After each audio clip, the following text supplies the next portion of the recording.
Welcome to Buckets, brought to you by BetMGM, the king of sportsbooks. My name is Matt Moore. I'm the senior NBA writer for the Action Network. This is your Central Division Best Bets episode. I'm joined by NBA futures analyst Brandon Anderson. We'll give you best bets on win totals, divisions, make and miss playoffs, play-ins, all sorts of stuff on today's show. Glad to have you with us. Want to let you know that you can find everything that we talk about in the award-winning Action Network app. Download it right now if you haven't already. If you listen to the show a lot, but you haven't downloaded the app yet, take a second, think about it. You're going to miss out on so much stuff. There's so much cool stuff in the app, not just for tracking your bets, but you get all of our live shows as well. You get all sorts of great content. So much cool stuff. You can track every single time that Brandon bets some exotic future that's going to wind up cashing. You can catch it in the Action Network app. Also, make sure to check out our YouTube page. Go to youtube.com/The Action Network and check out our YouTube page. You can catch a video version of this show and all of our great podcasts, as well as our live shows like Green Dot Daily, Action Island, which is going to have some NBA spots this season, all that and more. Check it out on the YouTube page. If you're listening on Apple Podcasts, take a second, give us a 5-star review. It's not going to take too much out of your day for all of the delicious futures Brandon's going to give you. Give us a little bit of feedback and drop us a 5-star review. On today's show, we're going to break down the Central Division. So this is Milwaukee, Cleveland, the Indiana Pacers, the Chicago Bulls, and the Detroit Pistons. Brandon and I both have 5 best bets on this division. So get comfy. If you're listening to this on a commute, take the long way. And let's get into it. Brandon, what are your best bets for the Central Division? All right, we got bets for every team. So these are in order of preference for me. My favorite is the Cleveland Cavaliers. We were on them last year. I'm on them again. I like them to win the division. Plus 275 at our sponsor, BetMGM. That is a multi-unit bet for me. My favorite bet of the pod. I'll take the over 50.5 as well on the Cavs. Obviously, I'm taking the under on the Bucks at 56.5 to pair with those Cavs feelings. Pacers, give me the over 38.5, though a little light because hopefully you listen in July. We got the over 35.5 on that one already, but we'll talk about why we still like the Pacers. My Chicago Bulls to make the play-in, plus 125, and then I'll take the Pistons under 28.5. Okay. I am on for this. My best bets are pretty much in lockstep with yours, so there's no way that this goes badly. We've already talked about the Milwaukee Bucks and the under on them. I have the over in Cavaliers as well. I have the over on the Chicago Bulls, not the play-in tournament. I have a straight over bet on the Bulls. And I have an over on the Indiana Pacers and an alt over on them as well that we'll talk about. And I have the under on the Detroit Pistons. Do you want to change anything right now after I've said I'm in lockstep? Like, you want to just start? I want to change everything. Start over the entire Win Totals podcast series. I need to do my entire process over again. Yeah. Do we start with the Bucks here? Yeah, let's start with the Bucks. The Bucks are a good one. We've talked a lot about them, so I don't think we have to go too deep. If you want to listen to more about why we're on the Bucks under, we did a summer episode where it was one of the first bets that we made.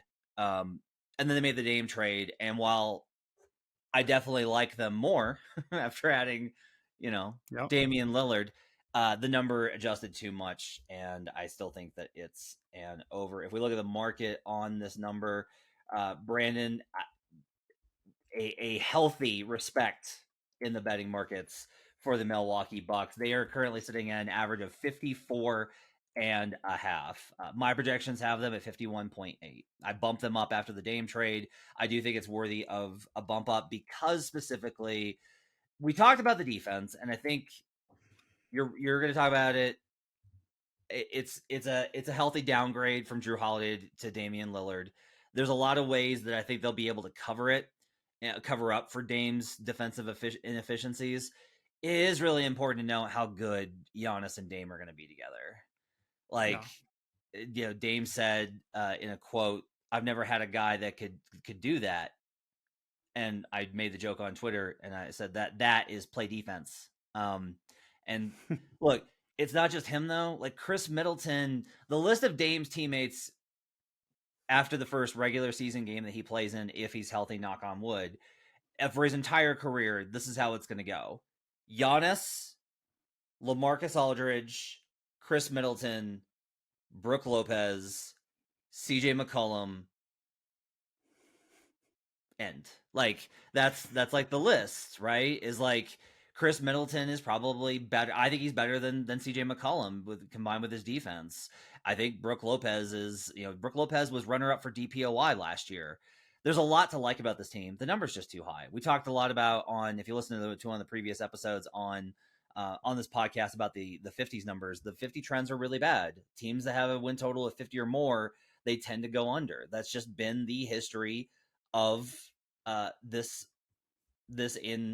since 2011. Teams with a win total of over 50 have gone under at a clip of 42, 23, and 1. So look, defense is going to be as good. This team is going to whip ass. I think they're going to be a lot of fun to watch. I think the number's too high. I think 54 and a half, 55 wins is a lot, and I'm willing to go ahead and bet that they won't get there. Yeah, I mean, like you said, we've done this team, so I agree with all those points. Giannis comes into the season potentially hurt still. We know that he wasn't able to play at FIBA, so you don't love that, obviously, from your star player.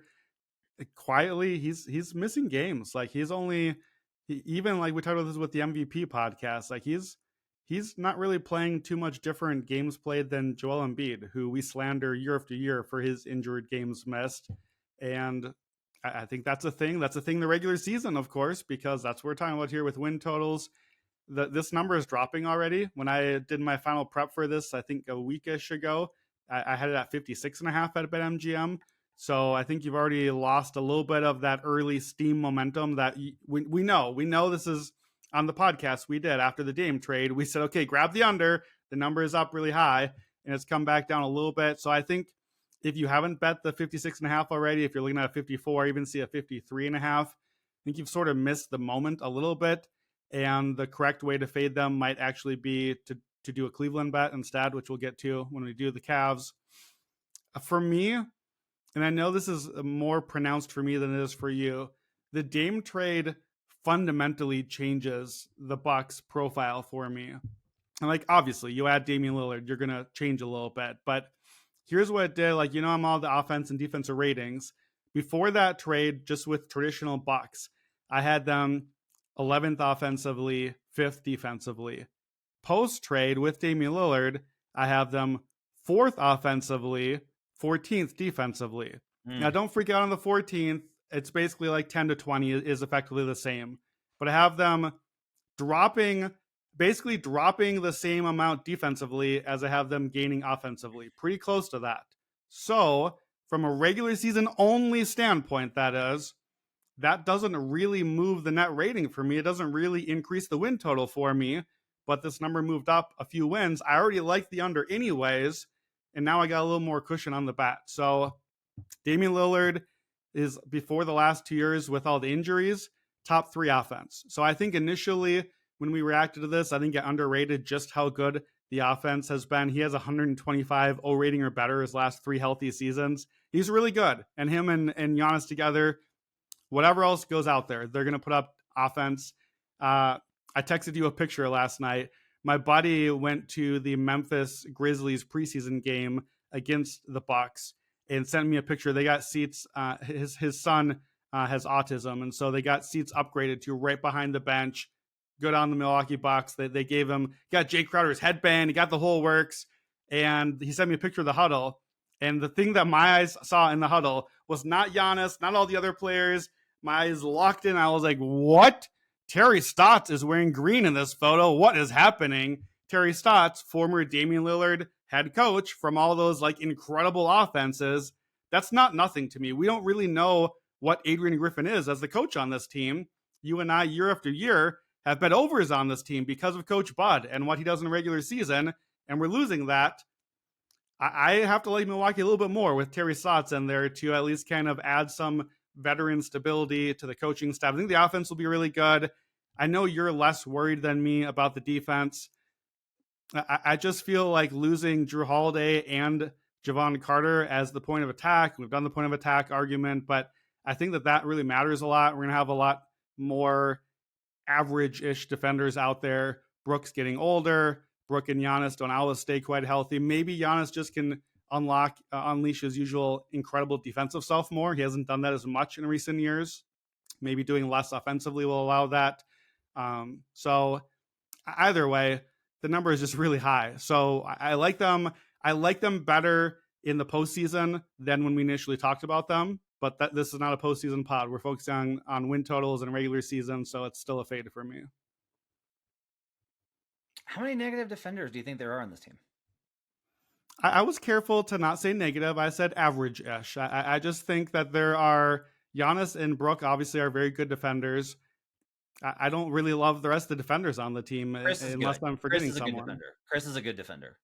I think Chris is like a positive-ish above average defender when he's in the context of Giannis and Brook. Jay Crowder's a plus. He's tough. He's physical. Jay Crowder's good. Yeah, okay. I'll give you that one. Portis is not bad. Portis is not like, he's not going to anchor a defense, but he's not like, they don't get absolutely destroyed when Bobby's on the floor. He competes. And like I said, all of these guys I'm putting as like around average. I just losing Holiday and Javon Carter. So losing 48 minutes effectively of ball pressure, point of attack, perimeter defense of a top defender. I think I just have to account for that mattering. So on the other side of this is that there was an article today saying that Malik Beasley may be their best perimeter defender, and I was like, yikes. Oof. Yikes. Yeah, I mean, I think there's a lot of talk about Marjan Beauchamp being able to be that. I don't know if he's ready to take a lot of minutes. Like, he might have to. I don't know who's going to all play on this team. But, yeah, I had concerns about the backup point guard. We at least have campaign now. So, like, that's a real point guard. I don't know if that really resolved it, but it's better than nothing. I don't know who the starting two is on the team. I didn't really know anyways. I think the closing two is probably Pat Connaughton. I don't know. Who's the fifth starter on this team, do you think? I think it's going to be Pat Connaughton. That's who I think it's going to be. Okay. I mean, I hope so. I think that seems like it makes a lot of sense to me. But, man, the bench is really thin. What's your projected floor for them? I have Milwaukee at 47 to 53 wins. Okay. So I believe that's the exact number I had for Denver as well. It's basically you're good. You'll be fine. You'll get healthy and get to the playoffs. Would you agree with me that this is probably not a team you want to bet on the floor? Like, I don't think you want to bet against this team in terms of like, this could go badly. Like we took, like, you've got to bet on Suns play-in tournament, right? Like, we don't want to go that route with Milwaukee. Correct. Yeah. I'm not going that route. Also, I have a lot more distance between the top of the East and the middle section of the East than the West, where I have it a little more clustered. Like, I have my top East team separating a little bit more. So that's part of it. I think if you are betting a Bucks fade, like an outright fade, a play-in or worse, you are straight up betting on Giannis injury. That's it. The only way that they're like, Giannis playing 65 games protects them from everything. So unless you think Giannis straight up misses a huge chunk of time, I don't like, he alone is the floor that protects them from falling out too badly, in my opinion. Okay, let's move to the Cleveland Cavaliers, who are our darling. I think once again we're very high on this squad. In the regular season. In the regular season, projected number in the market 50.1. I have them at 53.8. I have them at 54 wins. So I love this team. Yeah, I bet their division. I don't love the division as much as I did prior to the Dame trade. Obviously, right? Like, it's not a great. That I don't love the idea of like, I have a bet against Giannis and Dame winning the division. Don't feel great about that. Even if it's like, yeah, but you get a better number now. Still don't like it. Like, I wish that I didn't have that bet on the ledger now. I was going to say, I like it better because I got the better number, but that's typical Brandon is wanting the longer payout at the shorter odds. That I didn't really move the needle on Milwaukee, and I still like Cleveland, and I'm getting a better number now. So I have to like the division number better. So I've got them projected at 54. What do you have for them for offense and defense? Yeah, I have them about 54 as well. I have 50 to 58 wins. So 54 is right in the middle for me. This is Memphis East to me, although Memphis is East, whatever. Memphis in the West, so they don't count. I have the Cleveland Cavaliers 12th on offense, second on defense. I believe I had Memphis 14th on offense, first on defense. So it's effectively a mirror image in a lot of the similar case. And that's why these are teams that I keep backing year after year, because I love my defense in the regular season. So it's going to be a good defense. We'll see about the playoffs. We've done the playoff thing. This is not the playoffs. In the regular season, if you got Jared Allen and Evan Mobley out there, you're going to be a really good defense. And I actually feel like this team should probably be better than it was a year ago. 2 years in a row now, we've seen this team for 3/4 of the year before things go wild at the end of the year be number one in net rating, number one in expected wins in the conference. Like, they are, by a lot of the underlying metrics, a juggernaut. Now, they're not a juggernaut because JB Bickerstaff still gets to have his grimy little fingers over everything, and that counts in the regular season too. But they were the number one defense last year. They, I think, are probably going to improve their 3% luck, so I think that they could even get a little better there. I don't really love the depth, but I did kind of like the offseason generally. They take about 4,000 minutes of Rubio, Osman, Stevens, and Love and replace that with Max Strus and George Niang, who I don't love, but I do think those guys fit pretty well. They add some shooting, help on offense without really, I think, hurting the defense too much. So a little more spacing, that should be good for Donovan Mitchell in particular. It's just a good quality team. I think they're going to show up night after night. All the most important guys on this team are still on the upswing in their career, right? Like, Garland should be better. You talk about development, and am I projecting it for young guys? Garland, Mitchell, Mobley, and Allen should all be as good as they were or better this year. I just think there's a lot to like about the team. So over 50.5 for me. They were under by a half a win the first two Bickerstaff years. They've been way over since. 22 wins over the last 2 years combined. So I like that. You asked my win range on Milwaukee. I had 47 to 53. I have Cleveland 50 to 58. So Cleveland is my outright favorite in the division by not a tiny margin. So I have the Cavs ahead by 3 or 4 wins. I have them over 50% to win the division. I'm getting plus 275. I know you are more bullish on the Bucks, so you would make that gap certainly smaller than I would. My question for you on these bets, I've got the over, I've got the division. The other bet that I did with Memphis is I did the 1 seed and I did the most wins bet. I don't know if I need that here because I got to deal with Boston too. And I don't know if I want to deal with Boston, and I got to deal with Memphis if I'm doing the most wins thing. And the number's not as good here. Most wins I see is 20 to 1. I had a 50 to 1 on Memphis. So I think I'm going to probably skip that one unless you talk me into it. I'm not going to talk you into it. This is where I'm going to mess up all your pretty numbers with some of the NBA political drama that you love so much that messes with your very clean and reliable. But the game is played on paper and only by numbers. It's not just about the games. It's about the stuff underlying. So look, I am of the opinion that if Donovan Mitchell and the Cavs make a run, that he could stay. But the clock's short here. Okay, he's going to be a free agent, and there's still, like, Brian Windhorst for ESPN is out on a ledge, basically saying, like, there's no way that he stays in Cleveland. If that's the case, Brandon, there is a significant chance he gets moved at the deadline. If this team does not go the way that we think it does, and even if it does, but it's like they're clearly not going to win the title, Mitchell could get traded mid-season. And I would assume you would agree with me, the bet's probably dead then. Would you agree?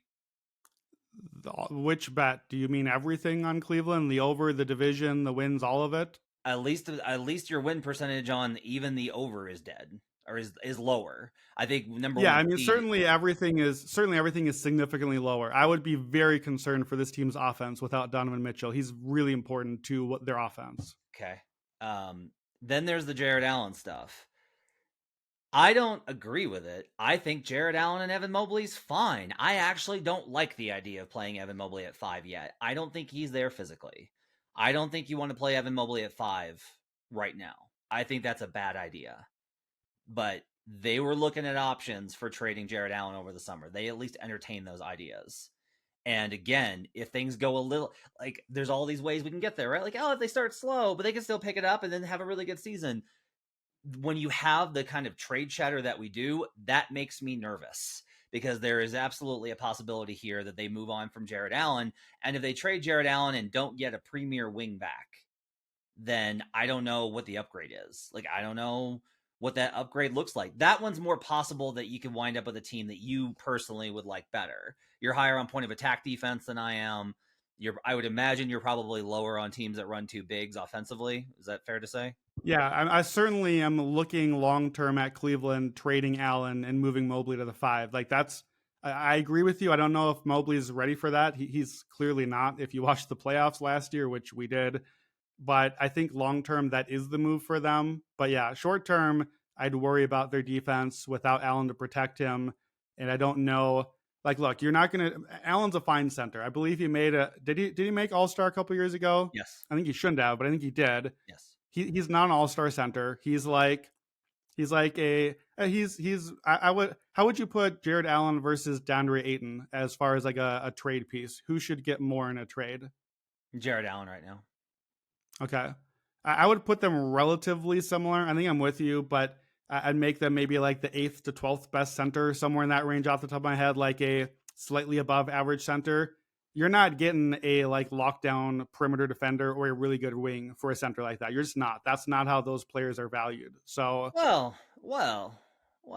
if it's a wing on a team that doesn't want to pay that wing, sure. Well, that changes the and that equation. wing plays in Canada, and those teams have already had conversations. Wait, hold on. I believe that Masai's just hung up the phone on you again mid trade talks. No, it's not that. It's that he's come back and said, "Yeah, I think we can do this deal. All I need is Jared Allen and Darius Garland for OG Anunoby, and we're good." That's how that would go. So, but I mean, that's kind of my message here is that Brandon and I bet this because we know how good the Cavs are, and the Cavs, if they don't mess with it, are going to be a really good team. They should be a really good team, and this number is soft against how good they should be. Yeah.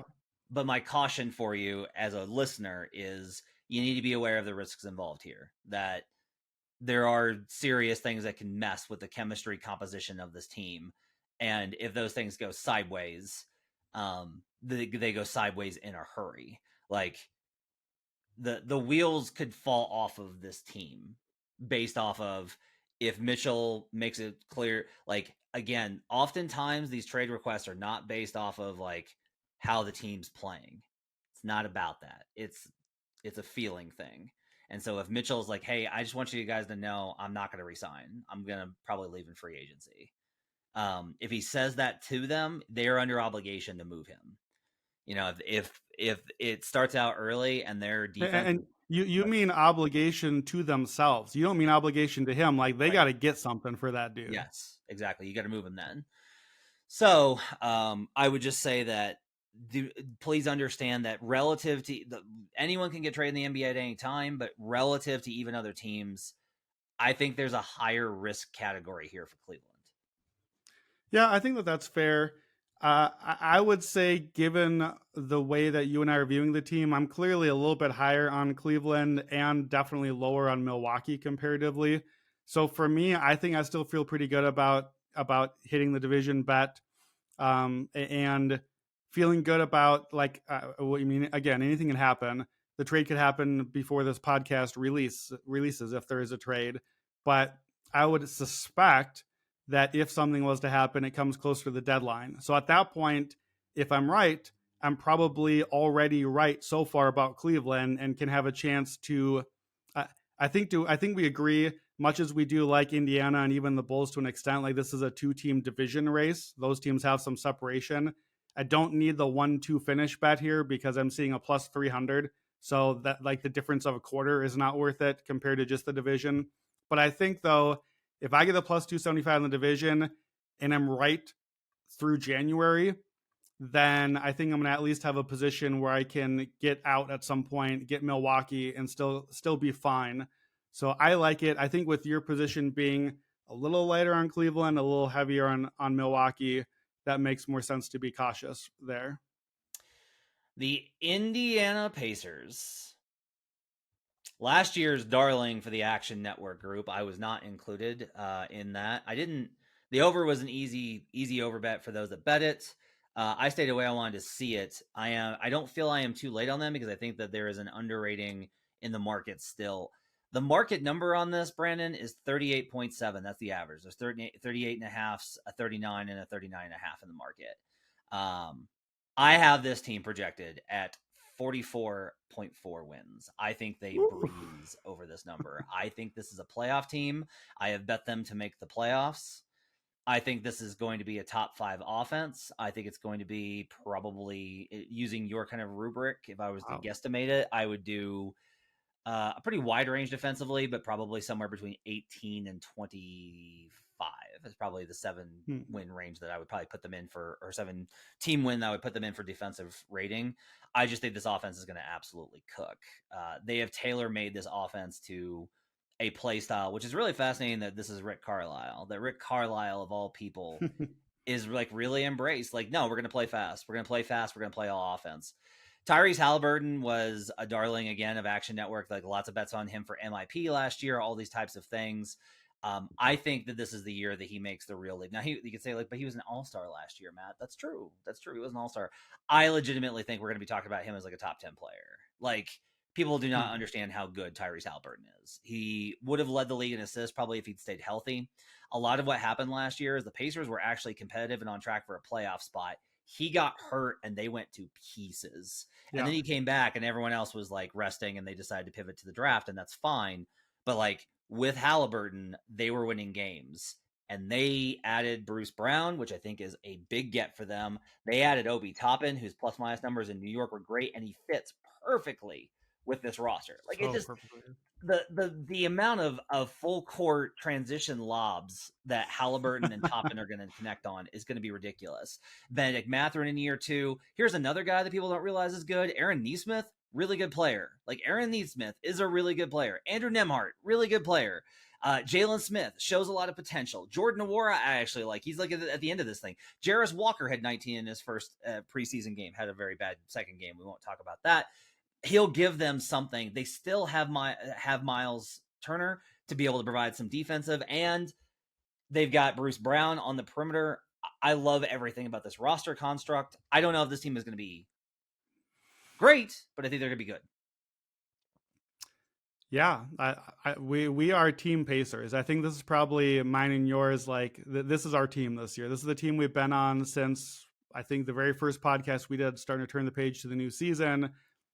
I love how Bruce Brown and Jarris Walker fit into the mix. I don't think you mentioned Isaiah Jackson. I like him a lot. He came around last year toward the end of the season. I think that he's important. The one thing I do have a concern about this team is our guy Miles Turner doesn't like to stay healthy. Yeah. So I do. He's really, really important to them defensively because they just don't have a lot else there. And I do like Isaiah Jackson, but I like him better as like a 15 minutes backup to Miles Turner than the guy suddenly. So I ended up slightly lower than you offensively and a little higher defensively, I think. I have the Pacers 12th on offense, 19th on defense. I don't know if I can get there in top 5. I think where you're at on them, I think even though we just did this on the last podcast, I think actually these are this year's Sacramento Kings. If you have them a top 5 offense and like 20th-ish defensively, like you said, maybe this is the profile, not the Hornets as we talked about. Maybe they both are. They both can do it. But we talked about Rick Carlisle in Coach of the Year. You didn't like that one as much. I love Rick Carlisle. And I know you're not saying you don't like Rick Carlisle. To me, he's a top 3, I think, NBA coach, as long as he's not like grouching on the sidelines. Yeah. Yeah, he's great. He's great at all the stuff. Pacers really didn't lose much here. They lost Duarte, who kind of wasn't doing much for them. They lost O'Shea Brissett. That's about it. We added a lot of stuff here. You mentioned the Halliburton with and without. They were 28-28 with Halliburton last year. They were 7-19 without him. So they're a 500 team, and they added defense, Jarris Walker, Bruce Brown. They added role players. They're going to get development. I don't know if I'm quite as high on Halliburton's. Like, I don't know if I see him as a top 10 guy. I was going to ask you how you'd see him compared to like a peak Chris Paul, because I think that's the sort of spot you're putting. Like, he's not going to be a leading scorer. So normally you need to be like an engine scoring wise to be a top 10 player in the NBA. Chris Paul did it without being that, like a high engine. But I don't know. I think I'm probably more like the 10 to 20 range on Halliburton. Nonetheless, I think he's very good. I think this team will be very good. And yeah, the only reason that I'm not all in on this particular bet as like the best on the podcast is, as I mentioned at the top, we did Pacers over 35.5 in July. So I have 3 units on that already. 38.5 shows you how much money has been coming in. Like 3 wins, to move 3 wins is not a small number. Like that's significant. The one number that I don't think has adjusted correctly, if you're not quite as high on the Pacers, but you like them overall, the seeding over under. You can get the under 9.5 seed at minus 130. I really don't know what the world is where they finish 10 seed or lower. I don't really know why it's 9.5, not 10.5. That's kind of weird to me. Like just let them make the play in, basically. At least the play in. I guess the world is Halliburton and Turner get injured again, and then we kind of get a repeat of last year. But I like the team. I think they're improved from last year. We basically don't even have to bet on them being better than last year. We basically just had to bet them being what they were last year, but a little healthier. And I think they're better. So we love the Pacers. We are a Pacers podcast this year. Your Chicago Bulls. Rep the shirt, rep the sweatshirt. Oh yes. I was trying to think of like the version of the Timberwolves. Ooh, and I just froze because I don't know what sound bulls make. Trampling noise. They snort, but please don't do that. You can make the sound of the intro music from the famous video. Oh yeah, there we go. The Chicago Bulls, with a market expectation, the average is a pitiful 37.6 for a team with this kind of salary load and expectations on it. 37.5. I have them 43.7. I think this is a 44-win team. I liked them last year. My numbers had them pretty high. I did not give them like some sort of like, I'm not bucking what the numbers told me. This one is really pretty much a straight, this is a numbers play for me, is that my numbers have them. I did not upgrade them at all. None. No internal improvement. Nothing for Javon Carter. Nothing. I just kept them flat. They're 1 point better than an average team on neutral court. That's what I have them. That's what the numbers had them at last season. That's where I have them this season. They want to win. And they sure do. they were decent to good 2 years ago. They fell off last year. This is the 6th best defensive team in the league last season. Which, again, Billy Donovan's a warlock. People do not understand how impressive it is that he got this roster to be 6th in defense. I like the preseason vibes, by the way. This is definitely a play that I like more after seeing him in preseason. Kobe White looks like he is actually leveled up, that he's starting to come into his own. I've been low on Kobe White since his rookie season. Mm-hmm. He looks like he is genuinely, like, the game has slowed down for him. He looks more like a point guard than he ever has because he's in competition for that starting spot at point guard. And Kobe looks genuinely like he has made the kind of strides that you want to see. I'm never going to give up on Ayo Dosunmu. He's just a guy I like. Alex Caruso is maybe the best perimeter defender, if not he's one of, if not the best perimeter defender in the league. Vooch is good for his production every night. I'm hoping for a bounce back from Levine. There's a trade I'm going to throw at you in a second that I suggested on another podcast that I'm going to mention as like what I wish would happen for this team. They are also, by the way, notably shooting more threes in preseason. They look way more like a modern offense, which is extremely notable because this team absolutely needs a math bump. So all signs to me are positive. It's a good roster. It's a good coach. I like this spot a lot for them. The number is pitifully low at 37.5. I'll take the over. Yeah, I think the number is the really odd thing here. The thing that sticks out to me is, per Chicago rules, they're basically just running it back. Like, this is what the Bulls do, is just run it back again. It's just go for the play-in again. But last year, the win total was 41.5. The year before, 42.5. We got the same team, and now we get 37.5. Like, why is it 4 or 5 wins lower? It makes no sense to me. It's pretty much just the same thing again. Lonzo, we know, is out, but Lonzo basically hasn't been part of what they're doing since that hot stretch to start the year 2 years ago anyway. We've got this team that we know what it is. We basically have a season and a half of 500 ball. Like, that's what they are. That's what they were that Lonzo season once he was out. It's what they've been ever since. I think that the defense probably comes down a little bit from last year, but I don't know. Maybe Donovan, like to get the best defense of their career out of Vucevic. Like think about the coaches that he's played for before, not bad defensive coaches. Out of DeRozan, played for Pop, so that's pretty good. Like for him to get the best defense out of these guys is wild. They are smashing and rebounding, which is part of defense because you end up possession, and that's a little bit more sustainable. So I like that. I just think it's an extremely 500 team. I am not going to take the over here. I'm going to play the play-in odds instead, plus 125, just because of how I kind of stack up the rest of the East. I have a five teams clearly ahead, and then a drop off, and then like a 6 to 10 tier. And to me, the Bulls, like you asked me about my win ranges for teams. Listen to how small my win range is for this team. I have them between 38 to 42 wins.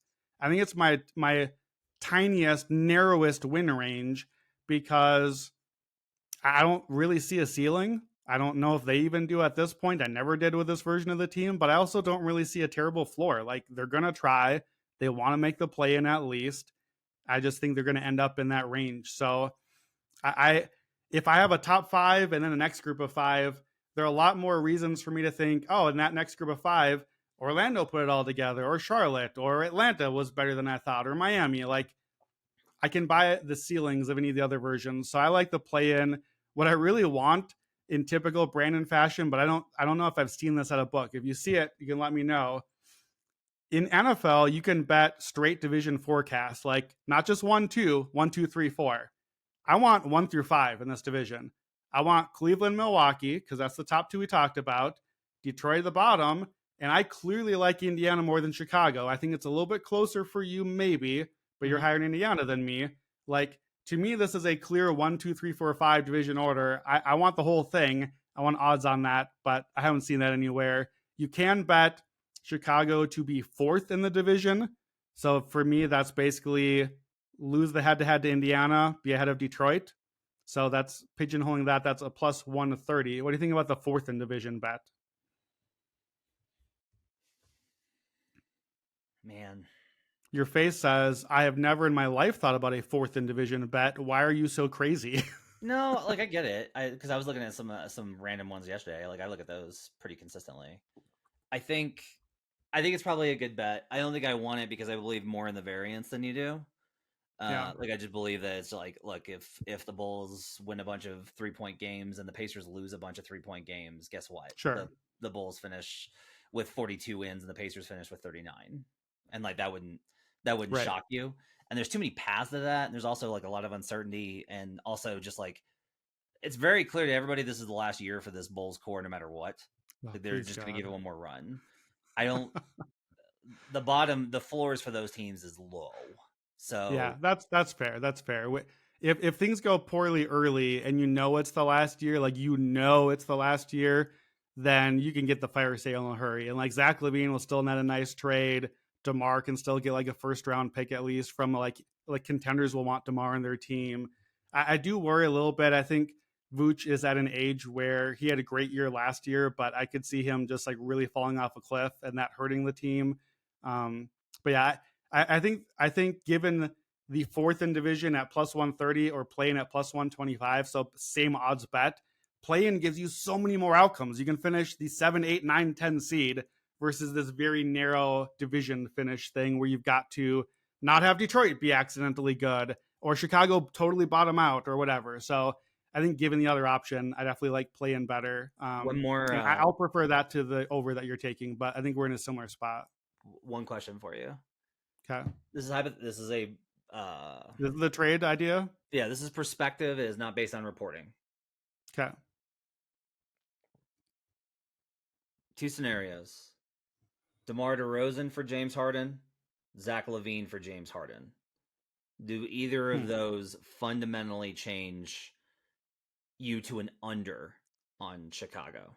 No, to an under. That's an interesting way of framing it because my thought as you were asking was, oh, well, then I guess Chicago maybe is above the play-in race. So I guess I went the other way on it. Like, I think James Harden is quite underrated at this point of his career. He is. Like, as we're recording these, ESPN Rank just came out today and has James Harden like 43rd or some absurd number.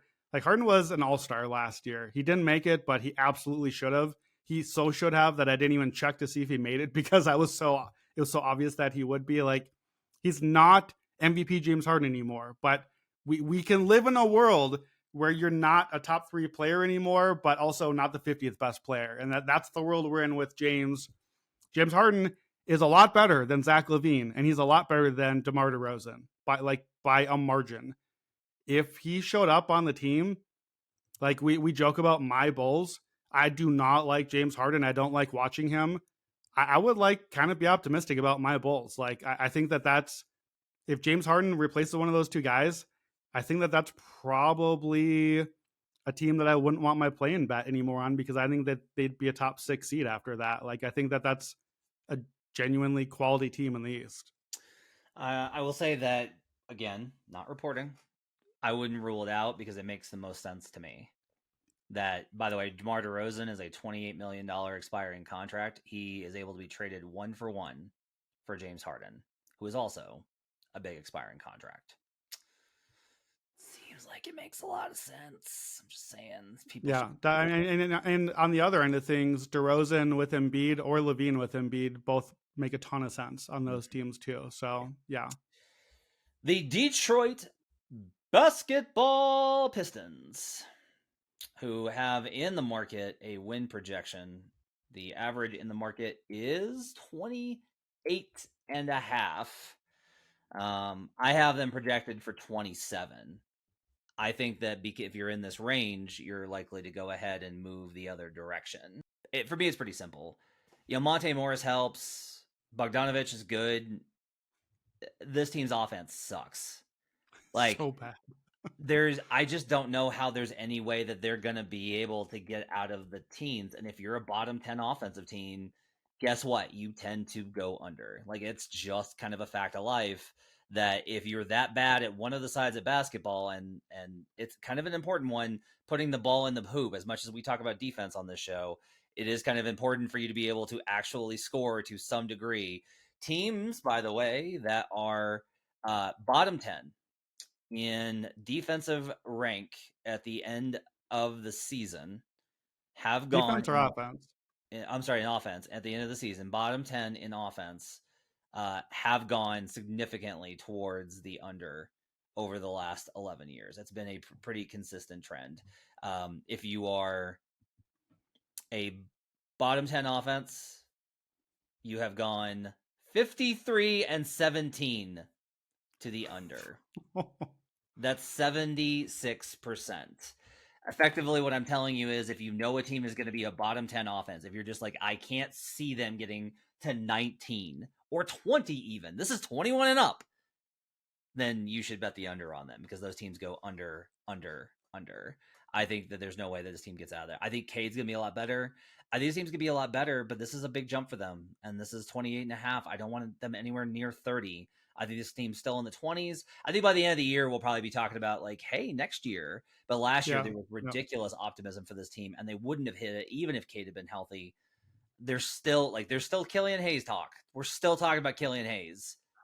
It's an under for me.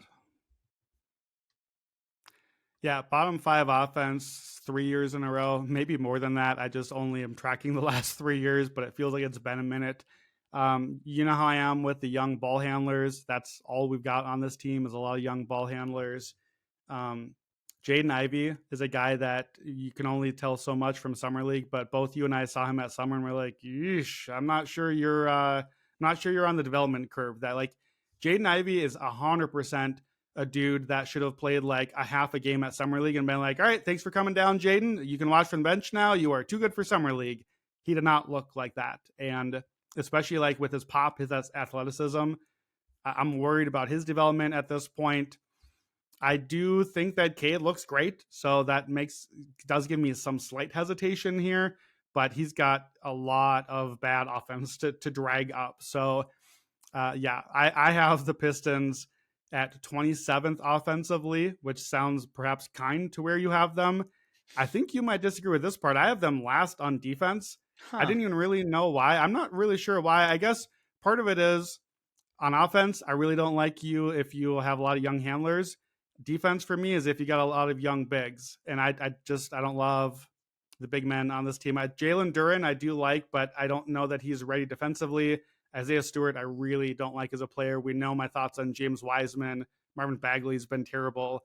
Like they just have I don't know. I don't see a lot there. Monty Williams really only has had the one great defense when he had McHale and younger CP and Crowder and everything. So I don't know that he necessarily helps. Dwayne Casey's a good defensive coach. So if anything, that seems like perhaps a downgrade to me.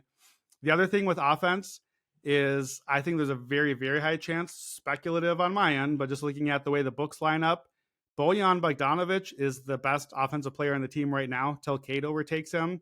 I don't think Bojan's on the team after the trade deadline. Like he is one of the most obvious tradable pieces at the deadline. And the way he stays is if the Pistons are like competitive and actually want to go for something, but this bet taking the under 28.5 is clearly a bet that they are not.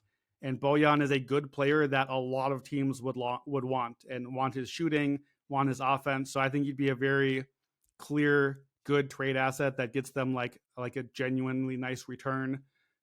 So Alec Burks, even to an extent, I think Burks and Bojan. I know I do the thing where I trade the guys ahead of time. Is that You're doing the thing where but, you're like, well, clearly they're going to do this because this is the logical move, and like they're all, like Troy Weaver's on record about Bogdanovich talking about how much he's just like, no, we feel like we need to have some veterans along for the young. Like, listen, you got to get past man. I'm doing the thing, which, by the way, may I add, last year on our darling Cleveland Cavaliers, I did the thing on a trade that I thought might happen, and then we got like an 8-win CLV when they landed Donovan Mitchell. So I'm going to keep doing my thing and projecting where I think teams are going, because sometimes it works out my direction. This is not a bet on they will trade Bojan. It's a bet on I don't like them anyways, and if they do trade Bojan, it only makes it worse. They are with by the way, you have to stop. I'm sorry. You do not get the victory lap. The Donovan. You just do. Stop that. Stop that. Stop that. I am and will. I literally have in my notes from last offseason that they had the perfect setup to trade for a top wing or guard player to build the team. So I'm taking credit for the path that I saw. With the Wizards, when we talked about them, that was an under 24.5. That number was low enough where I looked and said, okay, how many teams go under that? So I did the same here, 28.5. In the last 6 years, we have, and again, going by pace here, so not perfect because we had some shortened seasons. How many teams won 28 games or less? 4, 6, 6, 7, 4, and 8. So it's about 6 teams a year. So under 20.5 is a bet on will Detroit basketball be a bottom 6 team? Again, that's a bet that I'd like to make. When I have you bottom 5 offense and defense, that's a bet I want to make. Detroit is under 4 straight seasons. I think it's 5. So I will lock in my Pistons under 28.5. Trends are kind of messy here. If you're between 25 and 30, which is kind of a market delineation between like, hey, you're bad, but you're trying, versus like, you're going to be bad and you're going to tank. 25 and 30 is 54% to the over last 11 years. I don't think it's a reason not to play this. Like I said, I bet it. Yeah. Your defensive thing, yeah, I think you're right, man. Actually, like, look, they were third worst defense last year. You know who their best defensive player in EPM was? Guess. In EPM? In defensive EPM. Killian Hayes. No. The currently unsigned Hamidou Diallo, who was Diallo's a good defender. 99th percentile. Someone please go get Hamidou Diallo. He's good. Well, somebody like teach him how to stay on the court. Literally anywhere in the half court on offense would be a good start. Yeah. But the drop off is pretty stark there in terms of guys that they still have on roster. Alec Burks was their next best now at 61st percentile last season to defensive EPM. Guess who was? But they're going to trade him, so that's fine. Guess who was the lowest? Man, there's so many choices here. I'm going to guess, I don't know EPM as well as you, but I'm going to guess that centers get positive or negative credit equally on far apart. So I'm going to go with James Wiseman. Correct. First percentile, Brandon. Ooh, that's pretty bad. I mean, to be fair, They do seem to be moving to a spot where they're trying to go with either Wiseman or Bagley. Like, I don't think they're going to do both of them, but I Are you think you have two losing options there. Former number 2 picks. are you surprised at all that Jaden Ivey is struggling defensively? Because it's been a problem in preseason too. No, I mean, from a scouting perspective, that just is not really a strength of his. Like, he, even at Purdue, there's a lot of good defenders around him. Like, to me, Jaden Ivey's projection is to, if he's going to be good, is to be like, just, okay, well, I'm the star guard on the team and my job's not really to defend. It's fine. I'm going to do all the offensive stuff now. Like, that's what he's supposed to be. So I feel like on the trajectory he's on right now, he's looking more towards like the 6th man sort of like gunner off the bench difference maker, like third guard sort of role. And it's too early. It's too early to pigeonhole to that. But like, again, a role where we're not bringing Jordan Clarkson in hoping and asking me like, hey man, how are you defending today? Like that's not the point. Right. So my question for you on the Pistons is, both of us like Cade Cunningham and he looked really good at select this summer. 3 weeks into the season, how good does Cade Cunningham have to look immediately for you to be like, oh no, I did not want this bet anymore? I mean, his shooting percentage is the biggest thing. Yeah. Like that, he can improve in playmaking and defense and all of these things that make him a better basketball player. But we're talking, he was 14th. I'm gonna take out last year because he was hurt. The year before,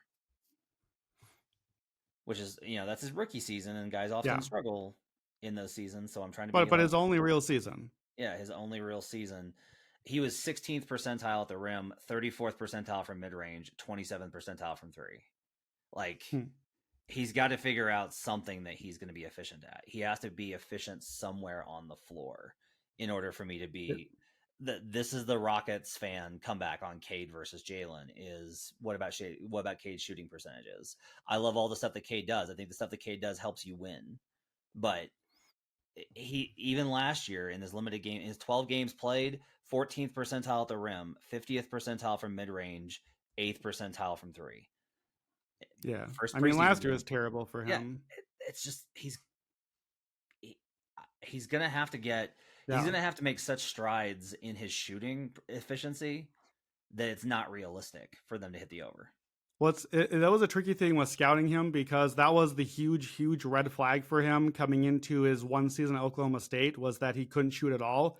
And then he just like started making threes like a bandit that year. And everyone was like, oh, great, he learned how to shoot now. But like, that's not how shooting goes.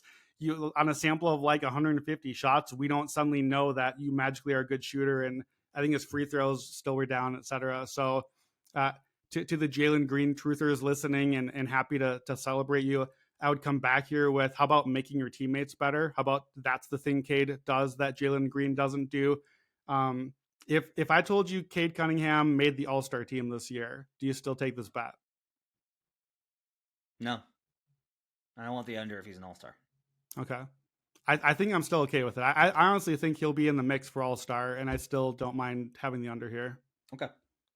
Let's go wrap it up for buckets for the Central Division. We'll be back to wrap up our win totals and division previews with the Atlantic Division, all those monster teams, and you'll find out just how much love Brandon and I can give to the Boston Celtics. My thanks to David Payne, our producer. My thanks to our producers on the video side putting this up on YouTube. Make sure to leave us a 5-star review on Apple Podcasts. Check out youtube.com/The Action Network to catch video podcasts and our live shows. We'll see you guys again next time. For Brandon Anderson, thanks so much for joining us. We'll see you guys again. Till then, let's get buckets.